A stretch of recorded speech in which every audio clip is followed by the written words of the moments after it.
नमस्कार, आज की बड़ी खबरों में आपका स्वागत है। मैं हूं आपके साथ विभा। आज की बुलेटिन में बात करेंगे महाकुंभ के भव्य और अलौकिक दृश्य की। बताएंगे आपको क्या होगा तालकटोरा स्टेडियम का नया नाम। दिखाएंगे आपको कांग्रेस नेता शकील अहमद खान के बेटे ने क्यों की खुदकुशी।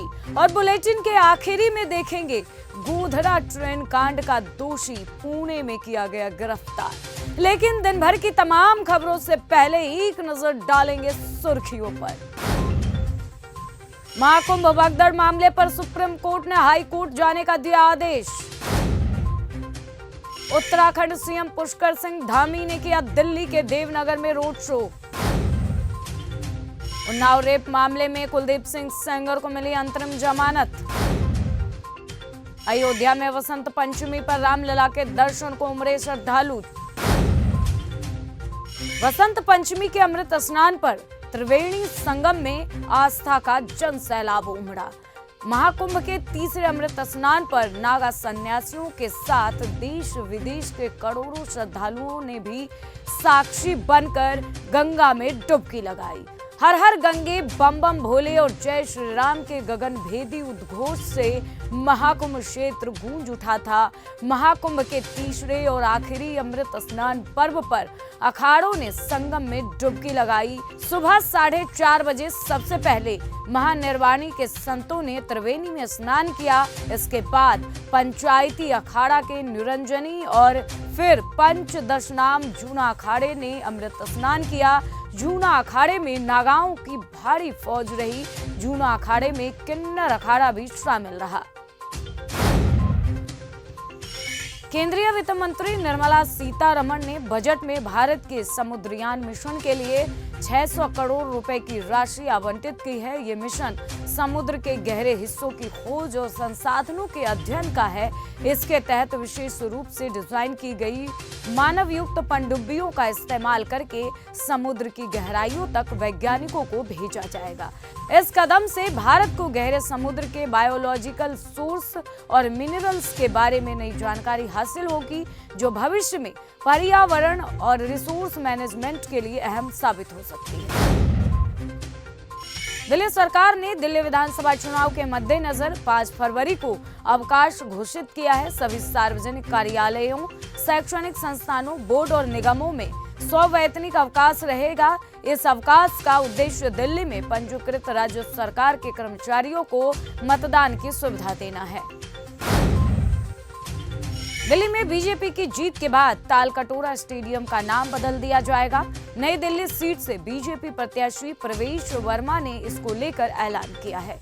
उन्होंने दावा किया है कि 8 फरवरी को दिल्ली में भारतीय जनता पार्टी की सरकार बनेगी। बीजेपी उम्मीदवार प्रवेश वर्मा ने कहा कि दिल्ली में 8 फरवरी को हमारी सरकार बनेगी। उसके बाद नई दिल्ली म्यूनिसिपल कॉर्पोरेशन की पहली बैठक में ही हम तालकटोरा स्टेडियम का नाम बदल देंगे। तालकटोरा स्टेडियम का नाम महर्षि वाल्मीकि के नाम पर रख दिया जाएगा। बिहार में कांग्रेस विधायक दल के नेता शकील अहमद खान के बेटे ने खुदकुशी कर ली है। उसने पटना के सरकारी आवास पर खुदकुशी की है। कांग्रेस नेता के बेटे का नाम आयान था और उसकी उम्र 18 साल थी। उसने पिता के फ्लैट में खुदकुशी की। कांग्रेस विधायक शकील खान फिलहाल बिहार से बाहर हैं। रिपोर्ट के मुताबिक विधायक का बेटा आयान रात के खाने के बाद अपने कमरे में सोने चला गया था। सुबह उसका शव फंदे से झूलता हुआ मिला। दिल्ली विधानसभा चुनाव के लिए आज प्रचार का आखिरी दिन है। आज शाम 5 बजे के बाद प्रचार अभियान थम जाएगा। तीनों प्रमुख दल चुनाव प्रचार में अपनी पूरी ताकत झोंक दी। दिल्ली के जंगपुरा, बिजवासन और द्वारिका में आज गृह मंत्री अमित शाह चुनावी सभाओं को संबोधित किया। वहीं Arvind Kejriwal door to door campaign जारी रखेंगे। प्रचार के आखिरी दिन कोई भी पार्टी प्रचार में कसर नहीं छोड़ा। प्रगति यात्रा के चौथे चरण में बिहार के मुख्यमंत्री नीतीश कुमार बांका पहुंचे। इस यात्रा के क्रम में मुख्यमंत्री नीतीश कुमार ने बिहार के पहले उन्नति ग्राम यानी कि स्मार्ट विलेज का उद्घाटन किया। इसके अलावा ओढ़नी डैम में नवनिर्मित पर्यटन रिसोर्ट का उद्घाटन किया एवं थीम पार्क और कैफेटेरिया का निरीक्षण किया। इसके बाद अमरपुर प्रखंड के राजपुर में प्रस्तावित मेडिकल कॉलेज की भूमिका का अवलोकन किया।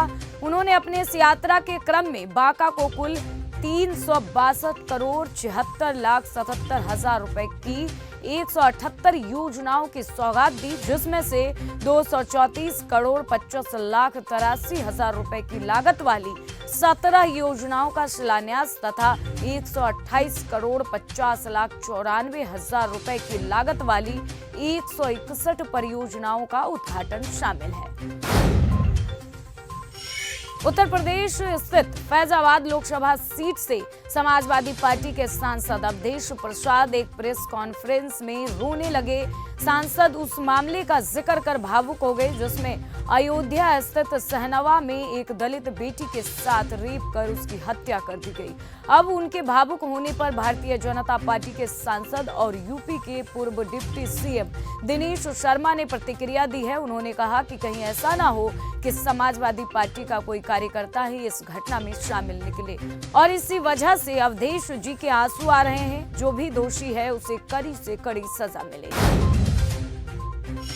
सुप्रीम कोर्ट ने आज बिहार सरकार को नोटिस जारी किया है। बिहार लोक सेवा आयोग के अध्यक्ष की नियुक्ति को चुनौती देने वाली याचिका पर बिहार सरकार को नोटिस जारी हुआ है।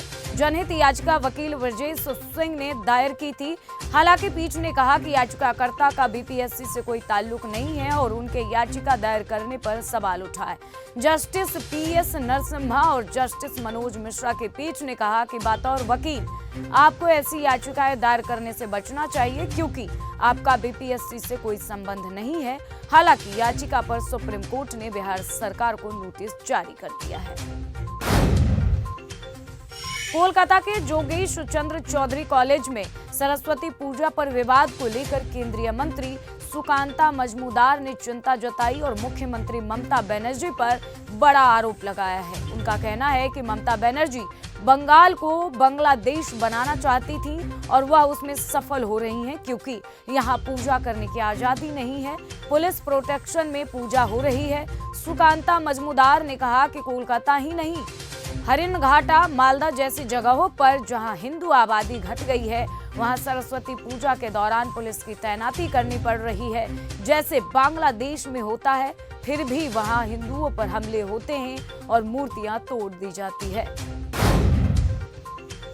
कनाडा की अर्थव्यवस्था पूरी तरह से अमेरिका पर निर्भर है। टैरिफ लगने से कनाडा में लागत बढ़ने की संभावना है जिससे मुद्रास्फीति और बढ़ेगी और डिस्पोजेबल आय में कमी आएगी।